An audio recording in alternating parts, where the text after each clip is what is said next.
ಕ್ಷೇತ್ರದ ಭಗವಾನ್ ಸ್ವರೂಪ ಇರುವ ಸಮಯಸಾರ ಪರಮಾಗಮದ ಮೇಲೆ ಆಚಾರ್ಯ ಅಮೃತ ಚಂದ್ರದೇವ ವಿರಚಿತ ಆತ್ಮಖ್ಯಾತಿ ಟೀಕೆಯೊಳಗ ಮೂಡಿ ಬಂದಿರುವಂಥ ಕಲಶ ರೂಪದ ಕಾವ್ಯಗಳ ಮೇಲೆ ಬರೆದಿರುವ ರಾಜಮಲ್ಜಿ ಪಾಂಡೇಕೃತ ಬಾಲಬೋಧಿನಿ ಟೀಕೆ ಸ್ವಾಧ್ಯಾಯನ ಜೊತೆಗೆ ಪುಣ್ಯಪಾಪ ಅಧಿಕಾರದ 8ನೇ ಕಲಶ.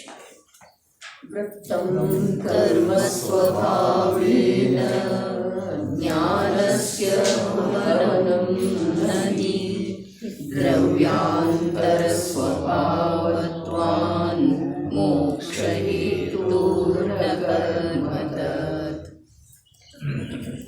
ಕರ್ಮ ಸ್ವಭಾವೇನ ವೃತ್ತಂ ಜ್ಞಾನಸ್ಯ ಭವನಂ ನಹಿ. ಕರ್ಮ ಸ್ವಭಾವ ರೂಪದ ಯಾವ ಆಚರಣೆ ವೃತ್ತ ಇದೆಯೋ ಅದರಿಂದ ಜ್ಞಾನದ ಭವನ ಆಗುವುದಿಲ್ಲ. ಕರ್ಮ ಯಾವ ವೃತ್ತ ಇದೆ ಅರ್ಥಾತ್ ಆಚರಣೆ ಇದೆ, ಚಾರಿತ್ರ ಆಚರಣೆಯ ರೂಪದ ಲಕ್ಷಣ ಇದೆ, ಅದರಿಂದ ಜ್ಞಾನದ ಭವನ ನಿರ್ಮಾಣ ಆಗುವುದಿಲ್ಲ. ಇದರಿಂದ ಸಿದ್ಧ ಆಗೋದೇನ ಅಂತಂದ್ರೆ ಸಿದ್ಧಾಲಯದೊಳಗಿರುವಂತಹ ಕೃತಕೃತ್ಯ ಪರಮಾತ್ಮರುಗಳ ಅವರ ಜ್ಞಾನದ ಭವನದೊಳಗಿದ್ದಾರೆ ಅನ್ನೋದು ನಿಶ್ಚಿತ. ಎಲ್ಲಿದ್ದಾರೆ? ಜ್ಞಾನಿ ಮಹಾಪುರುಷ ಎಲ್ಲಿರ್ತಾನೆ, ಧರ್ಮಾತ್ಮ ಎಲ್ಲಿರ್ತಾನೆ? ಜ್ಞಾನದ ಭವನದೊಳಗಿರ್ತಾನೆ. ಜಡದೇಹದೊಳಗ ಕರ್ಮದೊಳಗ ಆಕಾಶದ ವಿಶಿಷ್ಟ ಕ್ಷೇತ್ರವಾದಂಥ ಮಧ್ಯ ಊರ್ಧ್ವ ಲೋಕಾದಿಗಳಲ್ಲಿ ಇರುವುದಿಲ್ಲ. ಯಾರ? ಧರ್ಮಾತ್ಮ. ಎಲ್ಲಿರ್ತಾನೆ? ಚೈತನ್ಯ ಗ್ರಹದೊಳಗ ಜ್ಞಾನದ ಭವನದೊಳಗಿರ್ತಾನೆ. ನೋಡ್ರಿ, ಒಂದು ಸಲ ಆತ್ಮನ ಅನುಭೂತಿ ಆಯಿತು.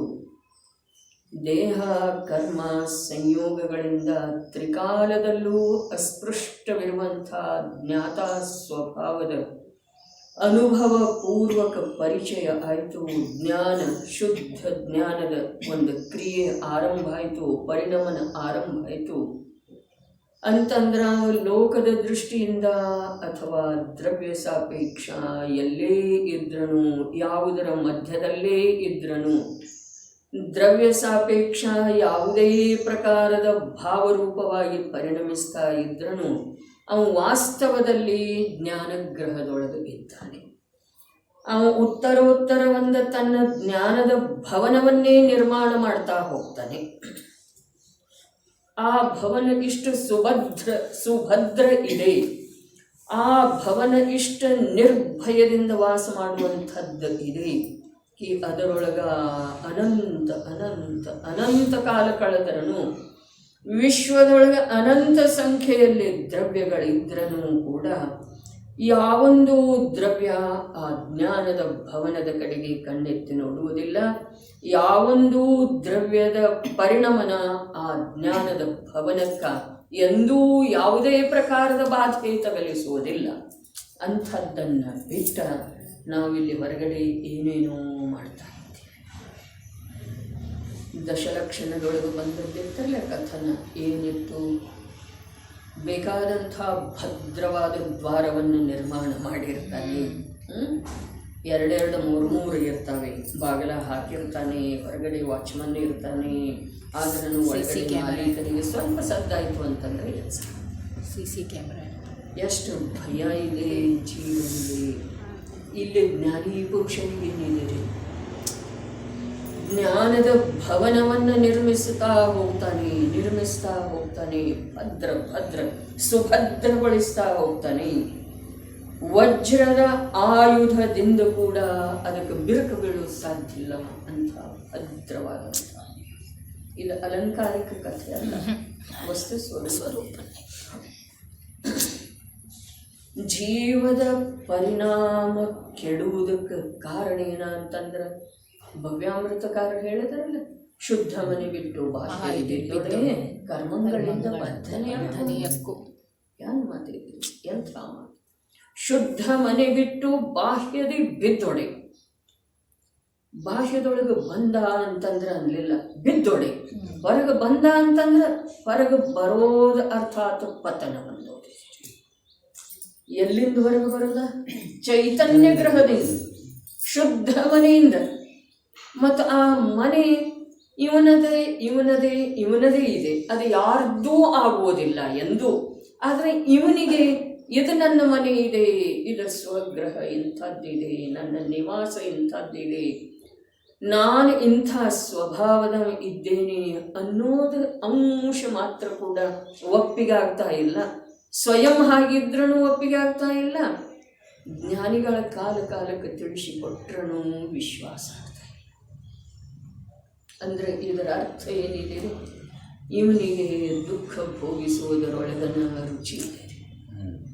ದುಃಖ ಭೋಗಿಸುವುದರ ಕುರಿತಾಗಿ ಇವನಿಗಿನ್ನೂ ಬೇಸರ ಬಂದಿಲ್ಲ. ದುಃಖದ ಸಲುವಾಗಿ ಇವನಲ್ಲಿ ಭಯ ಉತ್ಪನ್ನ ಆಗಿಲ್ಲ. ಎಷ್ಟು ಪರಾಧೀನರೇ, ಎಷ್ಟು ಪರಾಧೀನ. ವಿಚಾರ ಮಾಡಿರಿ ಒಂದಿಷ್ಟ. ಯಾವ್ಯಾವ ರೀತಿಯಿಂದ ಪರಾಧೀನತೆ. ಶುಭ ಭಾವದ ಸಲುವಾಗಿ ಪರಾಧೀನತೆ. ಧರ್ಮ ಇಲ್ಲ, ಚಲೋ ಶುಭ ಭಾವ ಆಗ್ತಿದೆ, ಆದರೆ ಅದಕ್ಕೆ ಭಗವಂತ ಬೇಕಲ್ಲ, ಶಾಸ್ತ್ರ ಬೇಕಲ್ಲ. ಹೌದು ಅಥವಾ ಇಲ್ಲರಿ? ಪರಾಧೀನತೆ, ಶುಭ ಭಾವದ ಸಲುವಾಗಿ ಪರಾಧೀನತೆ.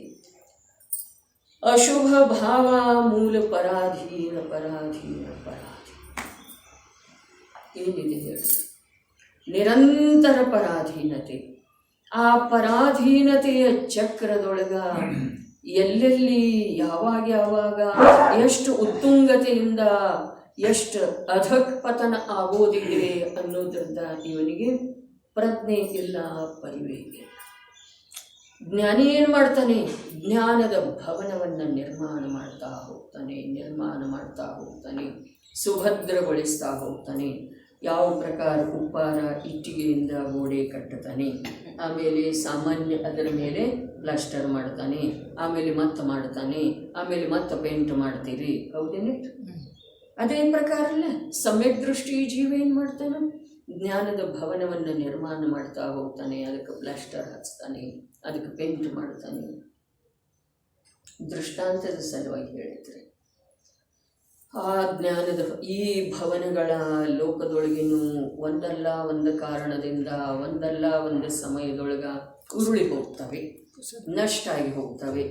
ಆದರೆ ಆ ಜ್ಞಾನದ ಭವನ ಅನಂತ ಕಾಲ ಕಳೆದ್ರೂ ಕೂಡ ಅದರೊಳಗೆ ಯಾವ ಪ್ರಕಾರದ ವ್ಯತ್ಯಯ ಬರುವುದಿಲ್ಲ, ಹಳೆಯದಾಗುವುದಿಲ್ಲ, ಬಿರುಕು ಬೀಳುವುದಿಲ್ಲ, ಪುನಃ ಪೇಂಟ್ ಮಾಡುವ ಪ್ರಸಂಗ ಕೂಡ ಬರುತ್ತೆ. ಸುಳ್ಳು ಹೇಳ್ತಾರೆ ಅಂದರೆ ಜ್ಞಾನಿಗಳು ನಮ್ಮ ಕಡೆಯಿಂದ ಏನು ಕಿತ್ಕೊಳ್ಳೋರದಾರ? ಅವ್ರು ಸುಳ್ಳು ಹೇಳಿ ಏನಾದರೂ ಆಸ್ತಿಯನ್ನು ಕಿತ್ಕೊಳ್ಳೋದಿಲ್ಲ, ಕಷ್ಕೊಳ್ಳೋರದಾರ. ಚಕ್ರವರ್ತಿತ್ವದಂಥ ಆಸ್ತಿಯನ್ನು ಈಗ ಶಾಂತಿ ಕುಂತು ಅರನಾಥರ ಇದಾರಲ್ಲ ಬಿಟ್ಟು ಇದ್ದಾರೇನು ಹೋದಿರ್ರಿ ಶಾಂತಿನಾಥ, ಕುಂತುನಾಥ, ಅರನಾಥ ಇದ್ದಾರೆ. ಜ್ಞಾನಿ ಪುರುಷರದ ಭೂತಕಾಲದೊಳಗೆ ಎಲ್ಲೂ ಪ್ರಯೋಗ ಮಾಡಲಿಕ್ಕೆ ಬರಲಿಲ್ಲ ಜ್ಞಾನಿ ಪುರುಷರನ್ನು. ಅದರ ಸಲುವಾಗಿ ಇಲ್ಲಿ ಆ ಜ್ಞಾನಿ ಪುರುಷರ ಚಕ್ರವರ್ತಿಯಂಥ ವೈಭವವನ್ನು ತ್ಯಜಿಸಿ ಈ ಅತೀಂದ್ರಿಯ ಆನಂದದ ಉಪಭೋಗದ ಸಲುವಾಗಿ ಸುಭದ್ರವಾದಂಥ ಯಾವ ಜ್ಞಾನದ ಭವನವನ್ನು ನಿರ್ಮಾಣ ಮಾಡಿಕೊಂಡ್ರು, ಆ ಪ್ರಕಾರ ಅತೀಂದ್ರಿಯ ಆನಂದದ ಸಾಗರ ಸ್ವಯಂ ನಾನಿದ್ದೇನೆ. ಮತ್ತು ಈ ಮನುಷ್ಯ ಭವ ಅಂತಂದ್ರೆ ಅಂಥ ಜ್ಞಾನದ ಭವನದ ನಿರ್ಮಾಣ ಮಾಡುವಂಥ ಒಂದು ಆರಂಭನೆ ಮಾಡಬಹುದಾಗಿದೆ. ಜ್ಞಾನದ ಭವನದ ನಿರ್ಮಾಣ ಪೂರ್ಣತೆಗೆ ತಲುಪುವುದ ಇಂಥ ಮನುಷ್ಯ ಭವದೊಳಗನ ಸಾಧ್ಯತೆ ನಟಿಸು. ಕರ್ಮಸ್ವಭಾವೇನ ವೃತ್ತಂ. ವೃತ್ತ ಅರ್ಥಾತ್ ಏನ್ರಿ? ಆಚರಣೆ. ಅದರ ಸ್ವಭಾವ ಏನಿದೆ? ಕರ್ಮನ ಇದೆ. ಆ ವೃತ್ತದಿಂದ ಜ್ಞಾನಸ್ಯ ಭವನಂ ನ ಹಿ.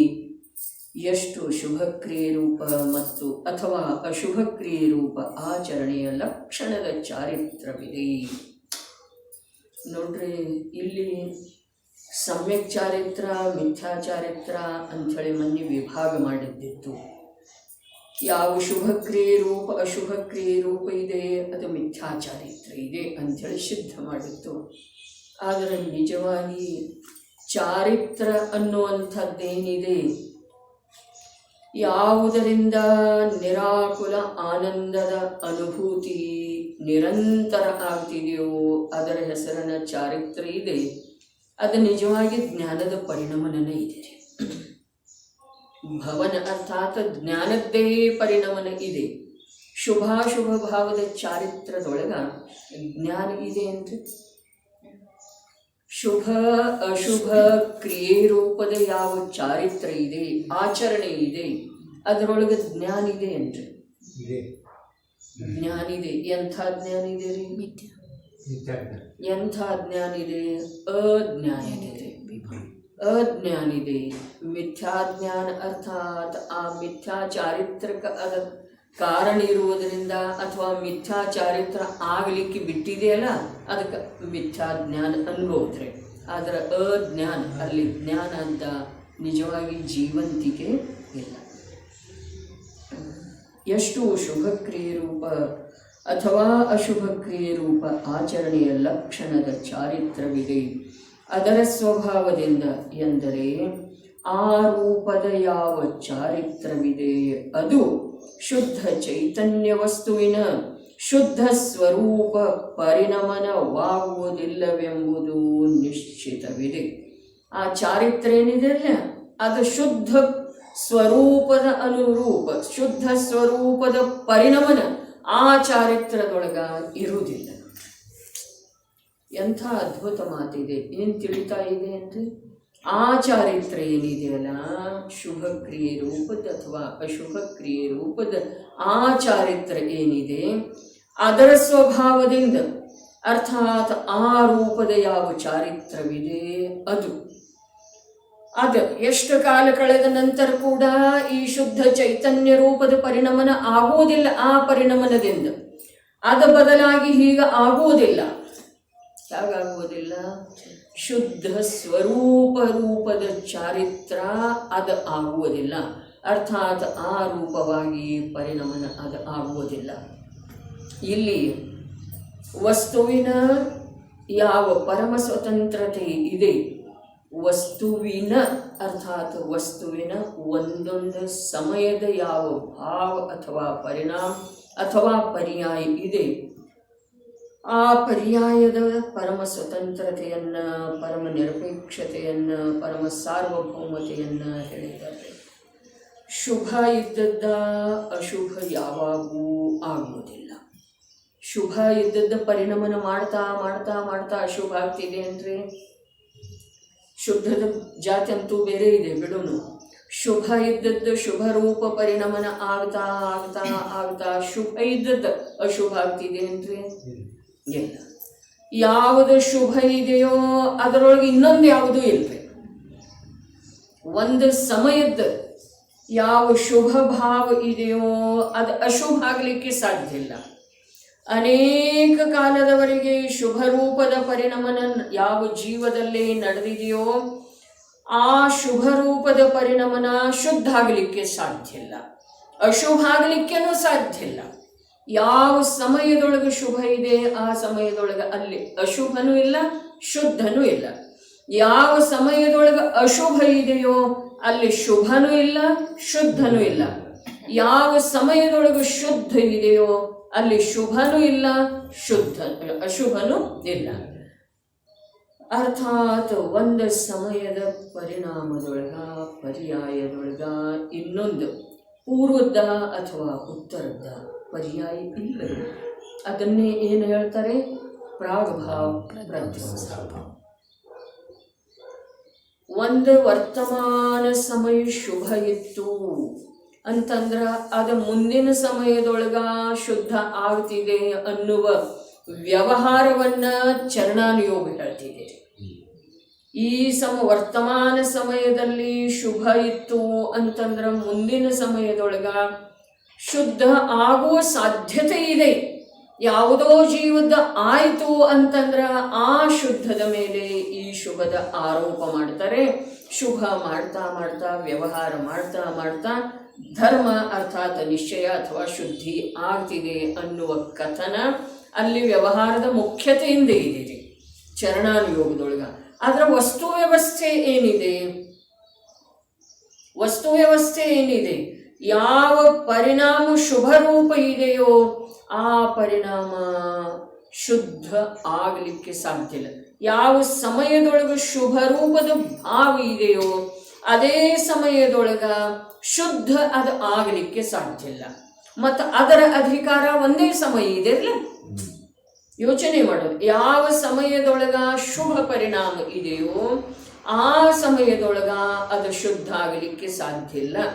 ಯಾಕೆ ಅಂತಂದ್ರೆ ಒಂದು ಸಮಯದ ಪರಿಣಾಮದೊಳಗ ಒಂದೇ ಪ್ರಕಾರದ ಜಾತಿ ಇರೋದ್ರಿ. ಎಲ್ಲಿ ಕರ್ಮರೂಪ ಲಕ್ಷಣವುಳ್ಳ ಜಾತಿ ಇದೆಯೋ ಅಲ್ಲಿ ಶುದ್ಧ ಲಕ್ಷಣವುಳ್ಳ ಧರ್ಮ ಇರೋದು ಸಾಧ್ಯ ಇಲ್ಲ. ಇನ್ನು ಅದರದ ಅಧಿಕಾರ ಒಂದೇ ಸಮಯ ಇದೆ ಅಂದಮೇಲೆ ಮುಂದಿನ ಶುದ್ಧಕ್ಕಾದ ಕಾರಣ ಹೇಗಾಗೋದ್ರಿ?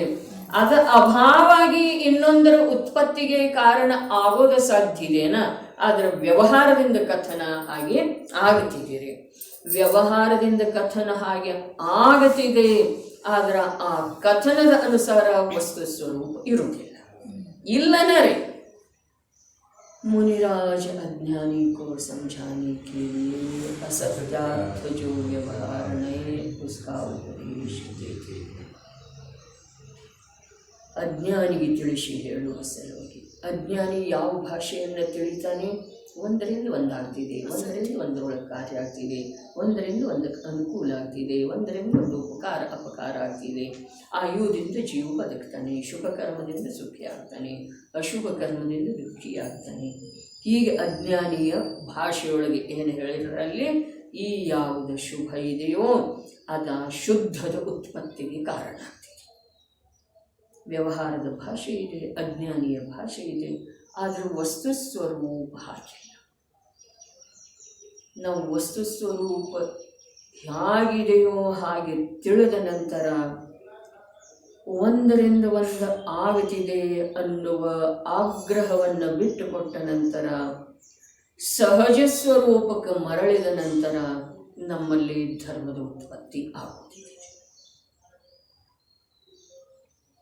ಧರ್ಮದ ಸಲುವಾಗಿ 3 ಕಾಲದೊಳಗ ಒಂದೇ ಮಾರ್ಗ ಇದೆ, ಒಂದೇ ಉಪಾಯ ಇದೆ. ಯಾವುದದ? ವಸ್ತು ಸ್ವರೂಪವನ್ನು ತಿಳಿಯುವುದು.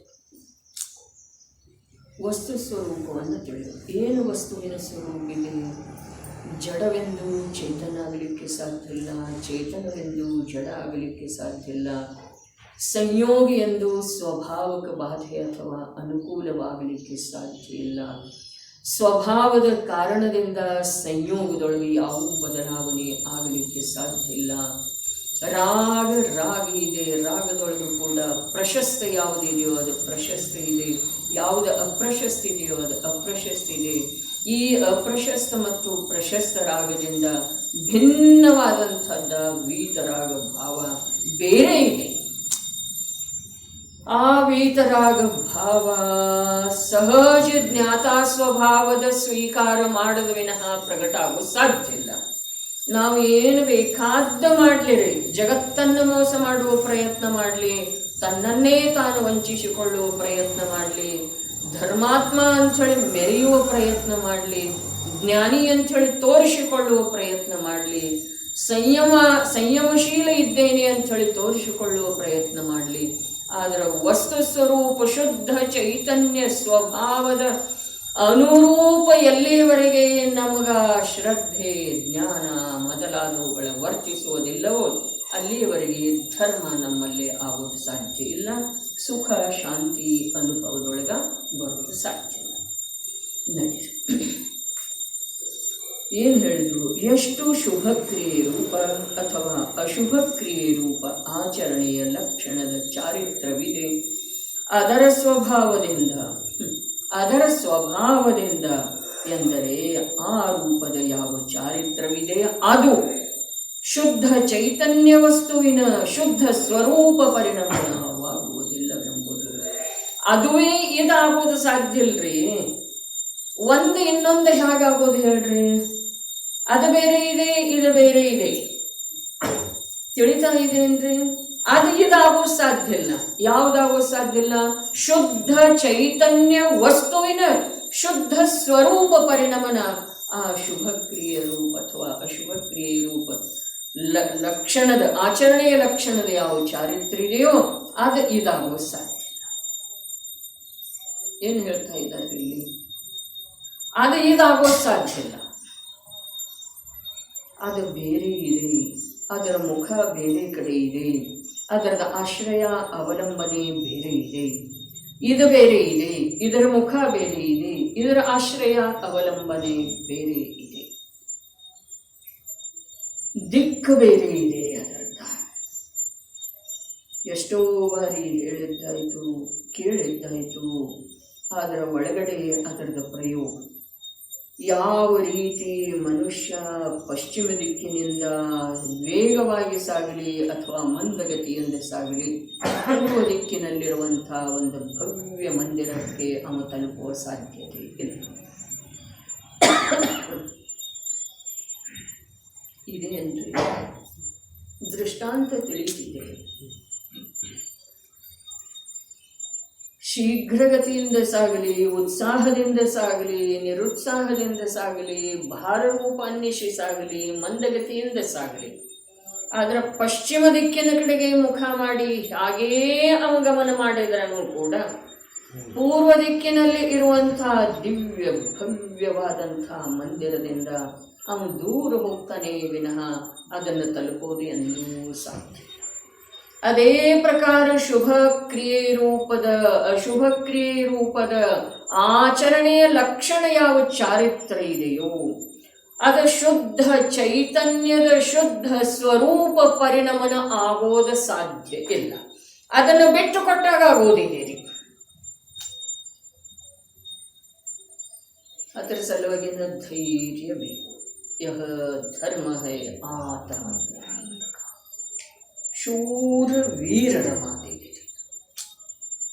ನಿರಾಧಾರಿ ಆಗ್ಲಿಕ್ಕೆ ಬೇಕು. ಇದಕ್ಕೆ ದೃಷ್ಟಾಂತ ಹೇಳಿದ್ದೆನು. ಸರ್ಕಸದೊಳಗ ಜೋಕಾಲಿ ಆಟ ಒಂದನ್ನು ಬಿಟ್ಟು ಇನ್ನೊಂದನ್ನು ಹೇಗೆ ಹಿಡಿತಾರೆ? ಯಾವುದರ ವಿಶ್ವಾಸದ ಮೇಲೆ ಹಿಡಿತಾರೆ? ಯಾವುದರ ವಿಶ್ವಾಸ? ಆ ಜೋಕಾಲಿಯ ವಿಶ್ವಾಸವೋ ಅಥವಾ ತನ್ನ ಪುರುಷಾರ್ಥದ ವಿಶ್ವಾಸ? ದೃಷ್ಟಿ ಎದುರು ಬರಬೇಕು ಸುಧಾತ ಈ ಘಟನಾ. ಅಷ್ಟು ಪರಿಣತಿ ಹೇಗಾಗ್ತಾರೆ? ಇದಕ್ಕಿದ್ದ ಹಾಗೆ ಅಭ್ಯಾಸದ ಬಲತೆ.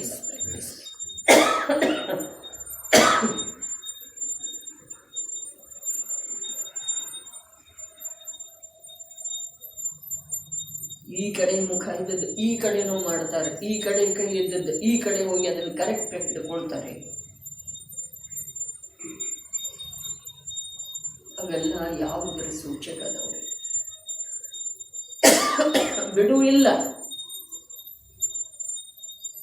ಅಲ್ಲಿ ಜೋಕಾಲಿ ತೂಗ್ತಾ ಇದೆ. ಅದೇ ಪ್ರಕಾರ ಇಲ್ಲಿ ಪರಿಣಾಮಗಳು ಒಂದರ ಹಿಂದೆ ಒಂದು ಬರ್ತಾ ಇದ್ದಾವೆ.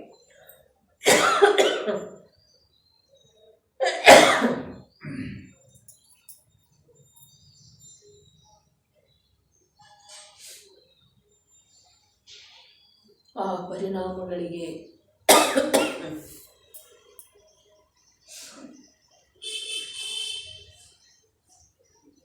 ಚಾಲನೆ ನೀಡುವಂಥ ಕರ್ಮ ಇದೆ, ಸಂಯೋಗ ಇದೆ. ಅದರ ವಸ್ತುಸ್ಥಿತಿ ಹೀಗಿದೆ. ಆ ಪರಿಣಾಮಗಳಿಗೆ ಯಾವುದರದ್ದು ಅವಶ್ಯಕತೆ? ಅಶುಭ ಪರಿಣಾಮಕ್ಕೆ ಯಾವುದಾದ್ರೂ ವಿಶಿಷ್ಟ ಸಂಯೋಗದ ಅವಶ್ಯಕತೆ ಇದೆಯಲ್ಲ? ಅಶುಭ ಪರಿಣಾಮಕ್ಕೆ ಪಾಪಕರ್ಮದ ಉದಯದ ಅವಶ್ಯಕತೆ ಇದೆಯಲ್ಲ? ಇದನ್ನೇ ವಸ್ತು ಸ್ವರೂಪದ ಜ್ಞಾನ ಅಂತ. ಮತ್ತು ಶಾಸ್ತ್ರದ ಜ್ಞಾನ ಎಷ್ಟೂ ನಮಗಾದ್ರೂ ಕೂಡ ಇದರದ ನಿರ್ಣಯನೇ ಇಲ್ಲ, ಇದರದ ಜ್ಞಾನನೇ ಇಲ್ಲ. ಪಾಪಕರ್ಮದ ಉದಯದಿಂದ ಅಶುಭ ಭಾವ ಆಗ್ತಿದೆ ನನ್ನಲ್ಲಿ, ಮಲಿನ ಭಾವ, ಕಷಾಯ ಭಾವ, ಅಥವಾ ಎದುರಿಗೆ ಸಂಯೋಗ ಇರುವುದರಿಂದ ಆಗ್ತಿದೆ, ಅಥವಾ ಸ್ವಯಮೇವ ಆ ಪ್ರಕಾರದ ಯೋಗ್ಯತೆ ಆ ಸಮಯದ ಭಾವದೊಳಗೆ ಇದೆ. ಯಾವಾಗ ಸ್ವೀಕಾರ ಮಾಡಿದೆ? ಕಷಾಯಕ್ಕೆ ಕಾರಣ ಏನು? ವಿಷಯಾಭಿಲಾಷೆಗೆ ಕಾರಣ ಏನು? ಮಲಿನ ಭಾವಕ್ಕೆ ಕಾರಣ ಏನು? ಶುಭ ಭಾವಕ್ಕೆ ಕಾರಣ ಏನು? ಶುಭ ಭಾವ ಆಗುವಂಥ ನಿಮಿತ್ತ ಇದ್ರೂ ಕೂಡ ಅಶುಭ ಭಾವ ಆಗ್ತವೇನಿಲ್ಲ. ಅಶುಭ ಭಾವಗಳ ಆಗುವ ಸಲುವಾಗಿ ಪ್ರಬಲ ನಿಮಿತ್ತ ಎದುರಿಗೆ ಬಂದ್ರೂ ಕೂಡ ಅಷ್ಟು ತೀವ್ರ ಕಷಾಯ ಆಗುವುದಿಲ್ಲ. ಇಂಥ ಘಟನೆಗಳು ನಮ್ಮ ಜೀವನದಲ್ಲಿ ಅನೇಕ ಆಗಿ ಹೋಗಿದವೋ ಅಥವಾ ಆಗ್ತಾ ಇದ್ದಾವೆ, ಆಗಿ ಹೋಗಿದ್ದಾವೆ, ಅನುಭವದೊಳಗಿದೆ. ಆದ್ರೆ ನಮ್ಮ ದೃಷ್ಟಿ ನಿರಂತರ ಅದರಿಂದ ಆಗ್ತಾ ಇದೆ. ನಂದ ಕರ್ಮಿತ್ತು, ಇವು ಎರಡನ್ನು ಬಿಟ್ಟ ವಸ್ತುವಿನ ಸ್ವತಂತ್ರತೆಯ ಕಡೆಗೆ ಅದು ಹೋಗೋದನ್ನೇ ಇರ್ತದೆ. ಸಂಯೋಗದಿಂದ ಆಯಿತು ಅಂತೇವೆ, ಇಲ್ಲ ಅಂತಂದ್ರೆ ನಾನೇ ಮಾಡಿದ ಕರ್ಮದ ಉದಯ ಆಗಿತ್ತು, ಯಾರೇನು ಮಾಡಲಿಕ್ಕೆ, ಪಾಪ ಅವ್ರೇನು ಮಾಡೋರ, ಇಂಥದ್ದೊಂದು ಉದಾರತೆಯ ಮಾತಾಡ್ತೀವಿ. ಆದರೆ ಕರ್ಮ ಪರವಸ್ತು ಇದೆಯೋ ಅಥವಾ ಇಲ್ಲದೆ, ನಾವೇ ಮಾಡಿದ ಕರ್ಮ ಇನ್ನೊಬ್ಬರದಲ್ಲ, ನಾವೇ ಮಾಡಿರುವ ಕರ್ಮ ಪರವಸ್ತು ಇದೆಯೋ ಅಥವಾ ನಿಜ ವಸ್ತು ಇದೆಯೇ? ಅದರಿಂದಲೇ ಆಯ್ತಂತ ಹೇಳಿ ಮನ್ನಿಸಿದೇವಲ್ಲ, ಆ ಮನ್ನನೆ ಏನಿದೆ? ಮಿಥ್ಯಾತ್ವ ಇದೆ, ಅನಂತ ಸಂಸಾರ ಇದೆ. ಮನ್ನನೆಯ ಮಾತಿದೆ, ಅಭಿಪ್ರಾಯದ ಮಾತಿದೆ, ವಿಕಲ್ಪದ ಮಾತಿದೆ, ಶ್ರದ್ಧೆಯ ಮಾತಿದೆ. ಹೊರಗಡೆ ಶಬ್ದದಿಂದ ಅಥವಾ ದೇಹದ ಕ್ರಿಯೆಯಿಂದ ಯಾವುದೇ ಮಾತಾಗುವ ಮಾತಿಲ್ಲ. ಇಲ್ಲಿ ಶುಭ ಕ್ರಿಯೆ ಅಂಥೇಳಿ ಹೇಳಿದ್ರು, ಅದು ಶರೀರದ, ಮನಸ್ಸಿಂದ, ವಚನದಲ್ಲ. ಶುಭ ಪರಿಣಾಮ, ಆಚರಣೆಯ ಲಕ್ಷಣ ರೂಪದ ಚಾರಿತ್ರ್ಯ, ಆಚರಣೆ, ವೃತ್ತಿ, ಸದೃಷ್ಟಿ, ಜ್ಞಾನ ವೃತ್ತಾಯಿ. ವೃತ್ತ ಅಂತಂದ್ರೆ ಏನ? ಆಚರಣೆ, ಚಾರಿತ್ರ. ಧರ್ಮ ಯಾವುದಕ್ಕೆ ಹೇಳಿದರಲ್ಲಿ, ಮೋಕ್ಷ ಮಾರ್ಗ ಯಾವುದಕ್ಕೆ ಹೇಳಿದರಲ್ಲಿ, ತತ್ವಾರ್ಥ ಸೂತ್ರದೊಳಗೆ. ಸಮಂತಭದ್ರಾಚಾರ್ಯರು ಧರ್ಮ ಯಾವುದಕ್ಕಂದ್ರೆ ಸದೃಷ್ಟಿ ಜ್ಞಾನ ವೃತ್ತಾನಿ. ಮೋಕ್ಷ ಮಾರ್ಗ ಯಾವುದಕ್ಕಂದ್ರೆ ಸಮ್ಯಕ್ ದರ್ಶನ ಜ್ಞಾನ ಚಾರಿತ್ರಾಣಿ. ಮತ್ತೆ ಇದು ಶುಭ ಕ್ರಿಯೆ ರೂಪದ ಯಾವ ವೃತ್ತಿ ಇದೆಯಲ್ಲ, ಜೀವದ ಆಚರಣೆ ಇದೆಯಲ್ಲ, ಜೀವ ಸ್ವಯಂ ಶುಭ ಕ್ರಿಯೆಯ ರೂಪದಿಂದ ಪರಿಣಮಿಸ್ತಾ ಇದ್ದಾನೆ. ಇದಕ್ಕೆ ಕ್ರಿಯೆ ಯಾಕಂದ್ರು ಅಂತಂದ್ರ ಇವ ಮನಸ್ಸು, ವಚನ, ಕಾಯದ ಮೂಲಕ ಒಂದು ವೇಳೆ ಕಂಡುಬರೋ ಸಾಧ್ಯ ಇದೆ. ಕ್ರಿಯೆಯ ಮೂಲಕ ಆ ಕ್ರಿಯಾವಂತನ ಪರಿಚಯ ಮಾಡುವ ರೀತಿ ಜಿನಾಗಮದಲ್ಲಿ ಪ್ರಮುಖ ಇದೆ. ಅರ್ಥಾತ್ ಪರ್ಯಾಯದ ಮೂಲಕ ದ್ರವ್ಯದ ಪರಿಚಯ. ಪರ್ಯಾಯ ಏನಿದೆ ರೀ? ವ್ಯಕ್ತ ಇದೆ. ದ್ರವ್ಯ ಹೇಗಿದೆ? ಅವ್ಯಕ್ತ ಇದೆ. ಅದೇ ಪ್ರಕಾರ ಶುಭ ಭಾವವನ್ನ ಕ್ರಿಯೆ ಯಾಕಂದ್ರು ಆ ಶುಭ ಭಾವದ ಅನುರೂಪ ಶರೀರಾದಿಗಳ ಕ್ರಿಯೆ ಆಗ್ತಾ ಇರ್ತಿದೆ. ಆ ಕ್ರಿಯೆಯ ಆಧಾರದಿಂದ ನೀವು ಶುಭ ಭಾವ ಮಾಡ್ತಾ ಇದ್ದಾನೆ ಅನ್ನುವುದನ್ನ ತಿಳಿಯಬಹುದಾಗಿದೆ. ಕ್ರಿಯೆಯ ಮೂಲಕ ಕ್ರಿಯಾವಂತನ ಪರಿಚಯ, ಪರ್ಯಾಯದ ಮೂಲಕ ವ್ಯಕ್ತ, ಪರ್ಯಾಯದ ಮೂಲಕ ಧ್ರುವ ಅವ್ಯಕ್ತ ಅರ್ಥಾತ್ ಶಕ್ತಿವಂತ ದ್ರವ್ಯದ ಪರಿಚಯ ಮಾಡಿಸ್ತಾರೆ. ಏನು ಹೇಳಿದ್ರಲ್ಲಿ? ಬಹಳ ಅದ್ಭುತ ಮಾತಿದೆ ರೀ. ಇನ್ನೇನು ಹೇಳಲಿಕ್ಕೆ ಬರುವುದಲ್ಲಿ ಹೀಗೆ ಅನ್ನಿಸ್ತದೆ ನನಗೆ. ಎಷ್ಟು ಶುಭ ಕ್ರಿಯೆ ರೂಪ ಅಥವಾ ಅಶುಭ ಕ್ರಿಯೆ ರೂಪ ಆಚರಣೆಯ ಲಕ್ಷಣದ ಚಾರಿತ್ರವಿದೆ. ಅದರ ಸ್ವಭಾವದಿಂದ ಎಂದರೆ ಆ ರೂಪದ ಯಾವ ಚಾರಿತ್ರವಿದೆ ಅದು ಅದರ ಸ್ವಭಾವದಿಂದ ಅದರದ್ದು ಯಾವ ಒಂದು ಜಾತಿ ಇದೆ, ಅದರ ತನ ಇದೆಯಲ್ಲ. ಸ್ವಭಾವ ಅಂದ್ರೆ ಅದರ ತನ ಅರ್ಥಾತ್ ಬೇವಿನ ವೃಕ್ಷ ಇದೆ ರೀ, ಅದರ ಸ್ವಭಾವದಿಂದ ಮಾವಿನ ಫಲ ಬರೋದು ಸಾಧ್ಯ ಇಲ್ಲ. ಇದನ್ನು ಒಪ್ಪುತ್ತಿರುವ ಅಥವಾ ಇಲ್ರಿ? ಹಾಗೆ ಅದರ ಸ್ವಭಾವದಿಂದ ಅರ್ಥಾತ್ ಆ ಶುಭ ಕ್ರಿಯೆ ರೂಪದ ವೃತ್ತಿ ಏನಿದೆ, ಅಶುಭ ಕ್ರಿಯೆ ರೂಪದ ವೃತ್ತಿ ಏನಿದೆ, ಆಚರಣೆ ಏನಿದೆ, ಚಾರಿತ್ರ್ಯ ಏನಿದೆ, ಅದರಿಂದ ಶುದ್ಧ ಚೈತನ್ಯ ಸ್ವರೂಪದ ಶುದ್ಧ ಸ್ವರೂಪದ ಪರಿಣಮನ ಆಗುವುದು ಸಾಧ್ಯ ಇಲ್ಲ. ಇಲ್ಲಿ ಖಡಾಖಂಡಿತವಾಗಿ ಹೇಳ್ತಾ ಇದ್ದಾರೆ, ಭಿನ್ನ ಮಾಡಿ ಹೇಳ್ತಾ ಇದ್ದಾರೆ. ಆದರೆ ಈ ಜೀವಕ್ಕ ವಿಶ್ವಾಸ ಕಾಲು ಬರದ ವಿನಃ ಆಗುವುದಿಲ್ಲ. ಇದ್ದ ಹಾಗೆ ಹೇಳಿದ್ರೂ ಕೂಡ ಈ ಜೀವಕ್ಕ ಸ್ವಯಂ ಕಾಲು ಬರಲಿಕ್ಕೆ ಬೇಕು. ಅದನ್ನೇ ಈಗ ಹೇಳಿತು. ಅಶುಭ ಭಾವ ಆಗಲಿ, ಶುಭ ಭಾವ ಆಗಲಿ, ಶುದ್ಧ ಭಾವ ಆಗಲಿ, ಅವೆಲ್ಲ ತನ್ನ ಸರದಿಯ ಅನುಸಾರ ಬರುವಿದವೆ. ಶುಭ ಭಾವ ಆಗುವ ವೇಳೆಯೊಳಗೆ ದೇವಶಾಸ್ತ್ರ ಗುರು ನಿಮಿತ್ತ ಇರ್ತಾರೆ, ಸಾಧರ್ಮಿಗಳ ನಿಮಿತ್ತ ಇರ್ತಾರೆ, ಸಜ್ಜನರ ಧರ್ಮಾತ್ಮರ ನಿಮಿತ್ತ ಇರ್ತಾರೆ. ಅಶುಭ ಭಾವ ಆಗುವ ವೇಳೆದೊಳಗ ಅಶುಭ ಕರ್ಮದ ಉದಯದ ಕಾರಣದಿಂದ ಪ್ರಾಪ್ತವಿರುವಂತಹ ಸಂಯೋಗಗಳ ನಿಮಿತ್ತ ಇರ್ತವೆ. ಆದ್ರೆ ಆ ನಿಮಿತ್ತದಿಂದ ಆ ಕಾರ್ಯ ಆಗುವುದಿಲ್ಲ. ಇದು ಎಷ್ಟು ಒಪ್ಪಿಗೆ ಆದೋತೋ, ಅರ್ಥಾತ್ ಇದನ್ನು ಒಪ್ಪಿಕೊಳ್ಳುವ ಹಾಗೆ ಅಂತರಂಗದೊಳಗೆ ಯಾವಾಗ ಜ್ಞಾನದ ಕ್ರಿಯೆ ಆದೀತೋ ಆವಾಗ ನಮ್ಮ ಜ್ಞಾನದ ಉದ್ಯಮ ಅವುಗಳಿಂದ ಭಿನ್ನವಿರುವಂತಹ ಶುದ್ಧ ಚೈತನ್ಯ ಸ್ವರೂಪದ ಕಡೆಗೆ ಹೋಗುವ ಸಾಧ್ಯತೆ ಇದೆ. ಯಾವಾಗ ನಮ್ಮ ಲಕ್ಷ್ಯ ಆ ಶುದ್ಧ ಚೈತನ್ಯ ಸ್ವರೂಪದ ಕಡೆ ಹೋಗ್ತಿದೆಯೋ ಆವಾಗ ಅದರದ್ದು ಶುದ್ಧ ಪರಿಣಮನ ಆಗುವ ಸಾಧ್ಯತೆ, ಅನ್ಯಥಾ ಸಾಧ್ಯ ಇಲ್ಲ. ವಸ್ತು ಸ್ವರೂಪ ಹೀಗೆ ಇದೆ, ನಾವು ಎಷ್ಟು ಚತುರತೆಯಿಂದ ಬೇಗ ತಿಳಿದ್ರೂ ಹೀಗೆ ಇದೆ, ನಾವು ಏನಾದ್ರೂ ವಿರೋಧ ಮಾಡಿದ್ರೂ ನಿರಾಶ ಆದ್ರೂ ಹೀಗೆ ಇದೆ, ಹೋಗಲಿ ಬಿಡಲು ಯಾವಾಗ ಆಗೋದಿದೆ ಯಾವಾಗ ಆಗ್ತಿದೆ ಅಂದ್ರೂ ಹೀಗೆ ಇದೆ. ತಿಳಿತಾ ಇದೆ ನೋಡ್ರಿ. ಎಷ್ಟು ಶುಭಕ್ರಿಯೆ ರೂಪ ಅಥವಾ ಅಶುಭಕ್ರಿಯೆ ರೂಪ ಆಚರಣೆಯ ಲಕ್ಷಣದ ಚಾರಿತ್ರವಿದೆ. ಅದರ ಸ್ವಭಾವದಿಂದ, ಅಗ್ನಿಯ ಸ್ವಭಾವದಿಂದ ಶೀತಲತೆ ಎಂದಾದರೂ ದೊರಕಬಹುದೇನಾ? ವಿಷ ವಿಷ ವಿಷ ವಿಷ ವಿಷದ ಸ್ವಭಾವದಿಂದ ಅಮೃತದ ಉಪಲಬ್ಧಿ ಯಾವತ್ತಾದರೂ ಆಗಬಹುದೇನಾ? ವಿರುದ್ಧದವರೇ. ಅಂಧಕಾರ ಅಂಧಕಾರ ಅಂಧಕಾರ ಬಹಳ ದಿವಸ ನಡೀತು ಅಂತಂದ್ರೆ ಪ್ರಕಾಶ ಬರಬಹುದೇನಾ? ಹೌದು, ಮತ್ತು ಅಂಧಕಾರ ಇರ್ತಿದೆ ರಾತ್ರಿ ಎಲ್ಲ, ಮತ್ತು ಬೆಳಗ್ಗೆ ಪ್ರಕಾಶ ಬರ್ತಿದೆಯಲ್ಲ. ಅರೆ ಜೈನ ಭೂಗೋಳದೊಳಗೆ ನೋಡ್ರಿ, ತ್ರಿಲೋಕದ ರಚನೆ ನೋಡ್ರಿ, ಕೆಲವು ಕ್ಷೇತ್ರ ಹೀಗದವು, ಅಲ್ಲಿ ಎಂದೂ ಪ್ರಕಾಶ ಇಲ್ಲವೇ ಇಲ್ಲ. ಸೂರ್ಯ ಚಂದ್ರನ ಗಮನ ಎಲ್ಲಿದೆ, ಎಷ್ಟಿದೆ, ಅಲ್ಲಿ ಜೀವ ಅದಾವೇನಿಲ್ಲ. ತ್ರಸನಾಡಿಯೊಳಗೆ ಮಾತ್ರ ಜೀವದವು, ತ್ರಸ ಜೀವ. ಆದರೆ ಇಡೀ ಲೋಕಾಕಾಶದೊಳಗ ಪಂಚಸ್ಥಾವರ ಇದ್ದಾವೆ. ಅಂತಿಮ ಯಾವ ಆ ಸ್ವಯಂಭೂರಮಣ ಸಮುದ್ರ ಮತ್ತು ಸ್ವಯಂಭೂರಮಣ ದ್ವೀಪ ಇದೆ, ಅಲ್ಲಿ ತ್ರಸ ಜೀವ ಇದ್ದಾವೆ. 2 ದ್ವೀಪದೊಳಗೆ ಮನುಷ್ಯರಿದ್ದಾರೆ, ಇದೆಲ್ಲ ಗೊತ್ತಿದೆ. ಆದರೆ ಕೆಲವು ಕ್ಷೇತ್ರ ಎಂಥವದವು, ಅಂಧಕಾರ ಅಂಧಕಾರ. ಅಲ್ಲಿ ಪ್ರಶ್ನೆ ಉದ್ಭವ ಮಾಡಿದ್ದಾರೆ ಜೈನ ಭೂಗೋಳದೊಳಗೆ. ಏನು ಪ್ರಶ್ನೆ? ಅಲ್ಲಿ ಜೀವಗಳು ಹೇಗೆ ನೋಡ್ತಾರೆ? ಹಾಗಾದ್ರೆ ಪ್ರಶ್ನೆ ಇದೇ ಇದೆ ರೀ. ಅದಕ್ಕೆ ಉತ್ತರನೂ ಕೊಟ್ಟಿದ್ದರು. ಪ್ರಶ್ನೆ ಇದೆ ಅಂದಮೇಲೆ ಏನು ಉತ್ತರ ಕೊಟ್ಟಿದ್ದಾರೆ? ಇಲ್ಲಿ ಯಾವ ಪ್ರಕಾರ ಹೂಗೆ ಅದು ನೋಡ್ತಾವಲ್ಲ, ಭೂಗೋಳದ ಹಾಗೆ ನೋಡ್ತಾವ. ಆ ಪ್ರಕಾರದಲ್ಲ ದೃಷ್ಟಿ ಇರ್ತಿದ್ದವು ಆ ಜೀವಗಳು.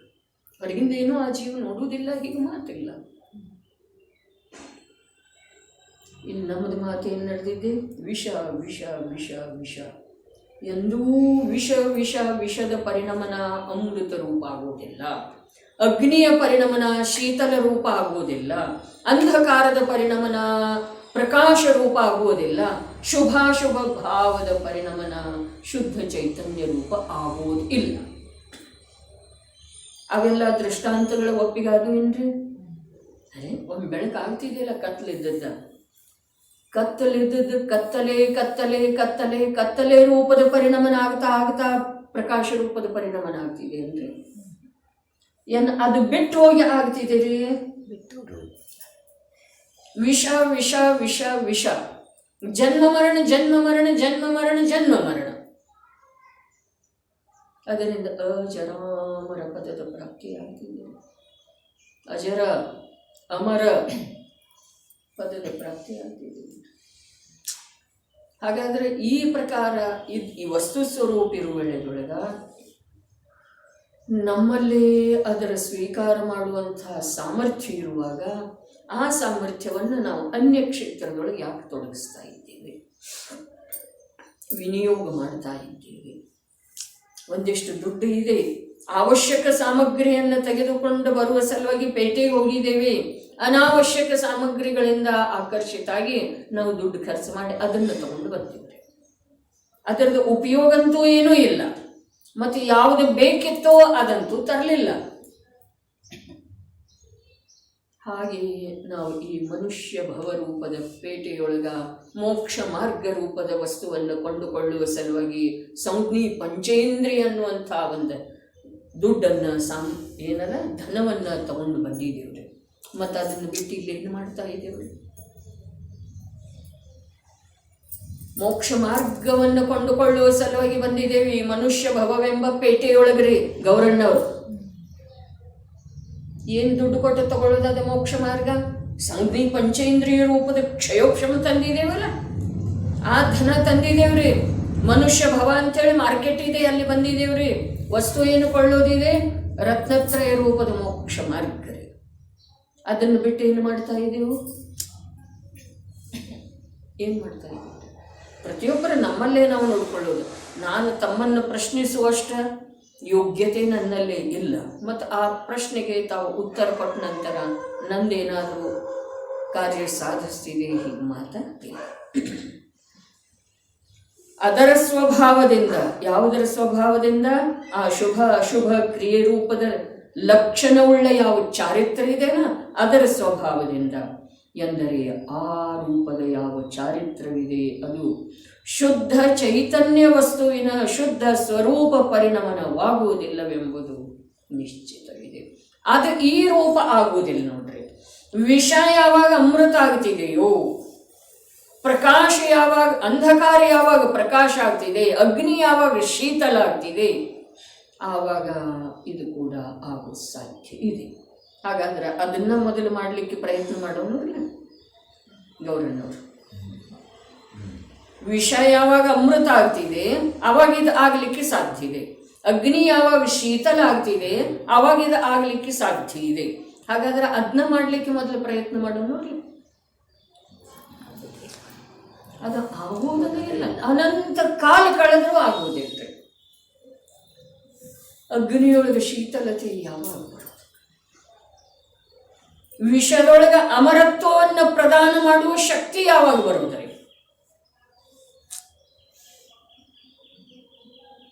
ಎರಡು ಎಷ್ಟು ವಿರುದ್ಧ ಇದ್ದಾವೆ. ಆ ವಿರುದ್ಧತೆಯೊಳಗ ಅಪೇಕ್ಷೆ ಏನೋ ಅಮೃತದ್ದೇ ಇದೆ, ಅಪೇಕ್ಷೆ ಏನೋ ಶೀತಲತೆದ್ದೇ ಇದೆ. ಆದ್ರ ಕಾರ್ಯ ವಿಷಪ್ರಾಶನತೆ ಇದೆ. ಎದುರಿಗೆ ಅಗ್ನಿಯನ್ನ ಪ್ರಜ್ವಲಿತ ಮಾಡ್ತಾ ಇದ್ದೀವಿ.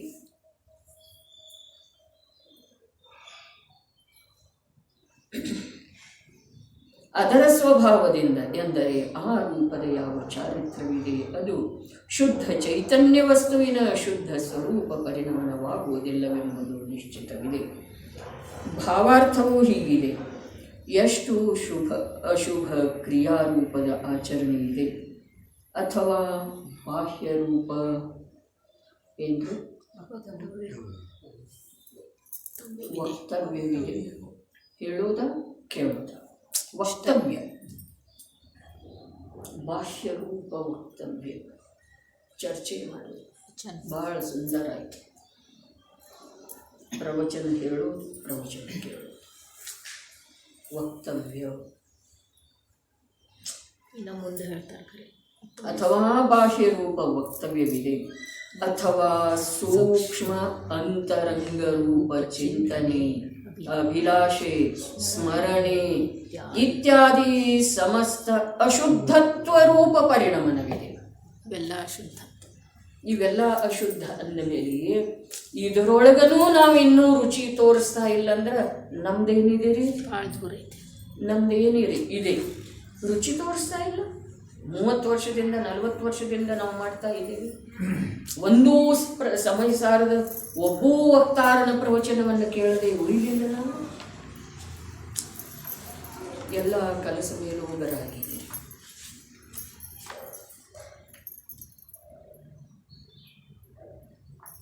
ನಿಷ್ಕರ್ಷಕರಾಗಿ ಕೂತಿದ್ದೇವ್ರಿ ನಾವು. ಹೌದಾ? ವಿಮರ್ಶಕರಾಗಿ ಧರ್ಮ ಬೇರೆ ಇದೆ. ವಿಮರ್ಶಕರ ಆಗೋದು ವಿಷಯಕ್ಕಾಗಿ ವಿಮರ್ಶಕರಾಗೋದು ಬೇರೆ, ಮತ್ತು ವಿಶೇಷ ವಿಷಯಕ್ಕಾಗಿ ವಿಮರ್ಶಕರಾಗೋದು.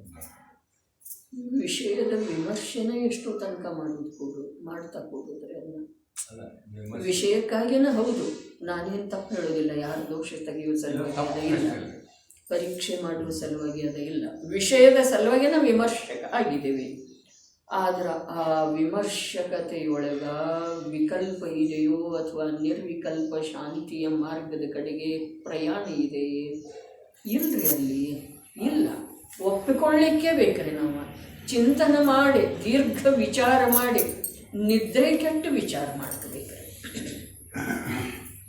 ವಿಮರ್ಶೆಯೊಳಗ ವಿಮರ್ಶಕತೆಯೊಳಗ ವಿಕಲ್ಪದ ಸಾಮ್ರಾಜ್ಯ ಇದೆ ವಿನಃ ನಿರ್ವಿಕಲ್ಪ ಶಾಂತಿಯ ಕಡೆಗಿನ ಪಥ ದೃಷ್ಟಿಗೋಚರ ಆಗುವುದಿಲ್ಲರಿ.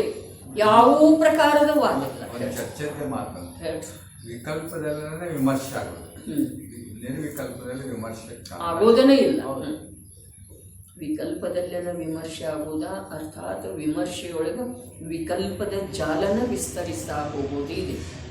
ವಿಮರ್ಶೆ ವಿಕಲ್ಪ ಇವುಗಳ ಮೂಲಕ ನೋಡ್ರಿ, ವಿಕಲ್ಪ ಇರಬೇಕು, ವಿಮರ್ಶೆ ಮಾಡಬೇಕು, ಆದರೆ ಯಥಾರ್ಥ ನಿರ್ಣಯದವರೆಗೆ ತಲುಪುವ ಸಲುವಾಗಿ ಟೋಡರಮಲ್ಜಿ ಹೇಳಿದ್ರಲ್ಲ, ಒಮ್ಮೆ ಕೇಳ್ತಾನೆ, ಒಮ್ಮೆ ಸ್ವಯಂ ಓದ್ತಾನೆ, ಒಮ್ಮೆ ಚಿಂತನೆ ಮಾಡ್ತಾನೆ, ವಿಚಾರ ಮಾಡ್ತಾನೆ, ಒಮ್ಮೆ ಸಮಾನ ಧರ್ಮೀಯರ ಜೊತೆಗೆ ಚರ್ಚೆ ಮಾಡ್ತಾನೆ, ಪುನಃ ವಿಚಾರ ಮಾಡ್ತಾನೆ, ಪುನಃ ತನಗಿಂತ ಜ್ಞಾನಿಯ ಜೊತೆಗೆ ಪ್ರಶ್ನೋತ್ತರ ಮಾಡ್ತಾನೆ.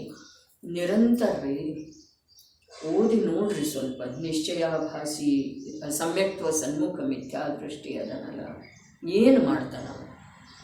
ಹಾಗಾದ್ರೆ ಆ ಪ್ರಕಾರದ ಪ್ರವೃತ್ತಿ ನನ್ನಲ್ಲಿ ಸಹಜ ರೂಪದಿಂದ ಇದೆಯೇನ, ಅಥವಾ ಇದೆಲ್ಲ ಭಾರ ರೂಪ ಇದೆ, ಇದೆಲ್ಲ ಕರ್ತವ್ಯ ರೂಪ ಇದೆ, ಇದು ಎಲ್ಲ ಕರ್ತವ್ಯ ರೂಪ ಭಾರ ರೂಪ ಅಂಥೇಳಿ ತಕ್ಷಣಕ್ಕೆ ನಾವು ಒಪ್ಕೊಳ್ಳೋದಿಲ್ಲ.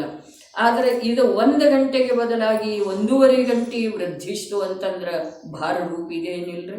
ಹಾಗಾದ್ರೆ ಆದಷ್ಟು 1 ಗಂಟೆ ನಿರ್ಭಾರ ಅನ್ಬಹುದೇನ್ರಿ? ಅನ್ಬಹುದೇನು ಹೇಳಿ? ಯಾವ ಕಾರಣದಿಂದ ಭಾರ ರೂಪ ಆಗ್ತಿದೆ ಸುಧಾತಾಯಿ? ಇದು ಒಂದು ವೇಳೆ ಈ ವಿಮರ್ಶೆ, ಈ ಚರ್ಚೆ, ಈ ವಕ್ತವ್ಯ ಇದು ನಿರ್ವಿಕಲ್ಪ ಮಾರ್ಗದ ಕಡೆ ತೆಗೆದುಕೊಂಡು ಹೋಗುವ ಸಲುವಾಗಿ ನಾವು ಬಳಸ್ತಿದ್ದೆವು, ಏಣಿಯ ರೂಪದಲ್ಲಿ ನಾವು ಅದನ್ನು ಬಳಸ್ತಿದ್ದೆವು ಅಂತಂದ್ರೆ ನಮಗಿದು ಸ್ವಲ್ಪ ಸಮಯ ಕಳೆದ ನಂತರ ಭಾರ ಆಗೋದು ಅವಶ್ಯಕ ಇಲ್ಲ. ಎಲ್ಲ ನಮ್ಮ ಅಂತರಂಗದೊಳಗೆ ಇದೆ ನೋಡ್ರಿ, ನಮ್ಮ ಉದ್ಭವ ಆಗುವಂತಹ ಪ್ರಶ್ನೆಗಳಿಗೆಲ್ಲ ಉತ್ತರ. ಮೋಕ್ಷ ಮಾರ್ಗ ಬೇರೆ ಇದೆ ಒಟ್ಟಿನಲ್ಲಿ, ಅದು ನಮಗೆ ರುಚಿಸುವಂಥದ್ದು ಇರಲಿಕ್ಕಿಲ್ಲ, ನಮಗೆ ತಿಳಿಯುವಂಥದ್ದು ಇರಲಿಕ್ಕಿಲ್ಲ, ನಮ್ಮ ಶ್ರದ್ಧೆ ಅದರ ಮೇಲೆ ಈಗ ಆಗಲಿಕ್ಕಿಲ್ಲ. ಆದ್ರೆ ಅದು ಹಾಗೇ ಇದೆ. ಹೇಗಿದೆ? ನಾವು ನಡೆದುಕೊಂಡು ಬಂದಿರುವಂಥ ಸಮಸ್ತ ಜೀವರುಗಳ ನಡೆದುಕೊಂಡು ಬಂದಿರುವಂಥ ಮಾರ್ಗದಿಂದ ವಿರುದ್ಧ ಇದೆ. ಇವೆಲ್ಲ ನಮಗೆ ರುಚಿಸ್ತವೇನಿಲ್ರಿ? ಹೇಳ್ರಿ ನೋಡೋಣ, ಏನು ಹೇಳಿದರು? ಎಷ್ಟು ಶುಭ ಅಶುಭ ಕ್ರಿಯೆ ರೂಪದ ಆಚರಣೆ ಇದೆ, ಅಥವಾ ಭಾಷ್ಯ ರೂಪ ವಕ್ತವ್ಯವಿದೆ, ಅಥವಾ ಸೂಕ್ಷ್ಮ ಅಂತರಂಗ ರೂಪ ಚಿಂತನೆ, ಅಭಿಲಾಷೆ, ಸ್ಮರಣೆ ಇತ್ಯಾದಿ ಸಮಸ್ತ ಅಶುದ್ಧತ್ವ ರೂಪ ಪರಿಣಮನವಿದೆ. ಇದೆಲ್ಲ ಏನಿದೆ? ಅಶುದ್ಧತ್ವ ರೂಪ ಪರಿಣಮ. ಶುಭರೇ ಅದರ ಜೊತೆಗೆ ಅಶುಭ ಇಟ್ಟಿದ್ದಾರೆ. ಯಾಕೆ ಅಂತಂದ್ರೆ ಅವೆರಡೂ ಒಂದೇ ನಾಣ್ಯದ 2 ಮುಖ ಇದ್ದ ಹಾಗೆ ಇದ್ದಾವೆ. ಅವು ಎರಡೂ ಒಂದನ್ನು ಬಿಟ್ಟು ಒಂದು ಇರೋದಿಲ್ಲ. ಅವು ಎರಡೂ ಒಂದನ್ನು ಒಂದು ಹಿಂಬಾಲಿಸಿಕೊಂಡು ಬರ್ತಾ ಇರ್ತವೆ. ಎರಡೂ ಅಭೇದ ಇದ್ದಾವೆ. ಅದಕ್ಕೆ ಹೇಳಿದಾರ ಮೊದಲು ಶುಭ, ಆದರೆ ಅದರ ನಂತರ ಶುಭ ಹೇಳಿದಾರನ ಎಲ್ಲ ಕಡೆ ಹೇಳಿದ್ದಾರೆ, ಸರ್ವತ್ರ ಹೇಳಿದ್ದಾರೆ. ಆದರೆ ಅದು ಅಶುದ್ಧ ಇದೆ ಅನ್ನುವುದರ ಜೊತೆಗೆ ಅದರ ನಿರಾಕರಣೆ ಮಾಡಿದ್ದಾರೆ. ಯಾವುದರಿಂದ? ಶುಭದ ನಿರಾಕರಣೆ ಮಾಡಿದ್ದಾರೆ. ಈ ಜೀವನ ಈ ಕ್ರಮದಿಂದ ಹಾಗೆ ಇದೆ. ಏನಿದೆ? ಮೊದಲು ಈ ಜೀವನಿಗೆ ಹಿಡಿಸ್ತಿದೆ ಶುಭ ಕ್ರಿಯೆ, ಅಶುಭ ಮಾಡಿ ಶುಭ ಕ್ರಿಯೆ. ಹೌದು ಅಥವಾ ಇಲ್ಲ? ಅಶುಭ ಮಾಡಿ ಶುಭ ಕ್ರಿಯೆ. ನೋಂಪಿ ತಗೊಳ್ಳೋದಿದೆ, ನೋಂಪಿ ಮಾಡೋದಿದೆ, ದಶಲಕ್ಷಣದ 10 ದಿವಸ ಹೋಗುವುದಿದೆ. ಬೆಳಿಗ್ಗೆ ಬೇಗ ಎದ್ದ ಹೆಣ್ಮಕ್ಕಳ ಗೃಹಿಣಿಯರ ಬೇಗ ಎದ್ದ ಮನೆಯ ವ್ಯವಸ್ಥೆ ಮಾಡಿ ಮಂದಿರಕ್ಕೆ ಹೋಗ್ತಾರೋ ಅಥವಾ ಇಲ್ರಿ? ಹಾಗಾದ್ರೆ ಅಶುಭದ ಮೂಲಕ ಶುಭ. ಪ್ರತಿಯೊಂದು ಹಾಗೆ ಅದಾವ, ಎಲ್ಲಾನು ನಾನು ಹೇಳುವುದಿಲ್ರಿ. 1ಕ್ಕೆ 10 100 ವಿಚಾರ ಮಾಡಿ ನೋಡೋದು ನಮ್ಮ ಜೀವನದೊಳಗಿನೂ ನಾವು. ಇನ್ನೊಬ್ಬರ ಮಾತಿಲ್ಲ. ಮೊದಲು ಕ್ರಿಯೆ ಈ ಜೀವಕ್ಕೆ ಆಕರ್ಷಿತ ಇದ್ದೀರಿ, ಅದಕ್ಕೆ ಮೊದಲು ಕ್ರಿಯೆ ಹೇಳಿ, ಆಮೇಲೆ ಬಾಹ್ಯ ರೂಪ ವಕ್ತವ್ಯ. ಹೊರಗಿಂದ ಹೇಳೋದ ಬಾಹ್ಯ ರೂಪ ವಕ್ತವ್ಯ. ಅನೇಕ ದೃಷ್ಟಾಂತಾಗ ಇದ್ದು ಅಂದ್ರೆ ರುಚಿಸ್ತಿದೇನಿಲ್ರಿ ನಮ್ಗೆ. ಸೂಕ್ಷ್ಮ ತತ್ವ ಅದ ನಂತರ ಅದಕ್ಕೆ ಹೇಳ್ರಿ ಸೂಕ್ಷ್ಮ ಅಂತರಂಗ ರೂಪ ಚಿಂತನೆ, ಅದರ ನಂತರ ಅದರದ ಅಭಿಲಾಷೆ ಇರೋದು, ಅದರ ನಂತರ ಅದನ್ನು ಸ್ಮರಣೆಯಲ್ಲಿಟ್ಕೊಳ್ಳೋದು. ಇವೆಲ್ಲ ಏನದು ಅಶುದ್ಧತ್ವ ರೂಪ ಪರಿಣಾಮ. ವಿಚಾರ ಮಾಡಿ ಬರ್ಬೇಕು.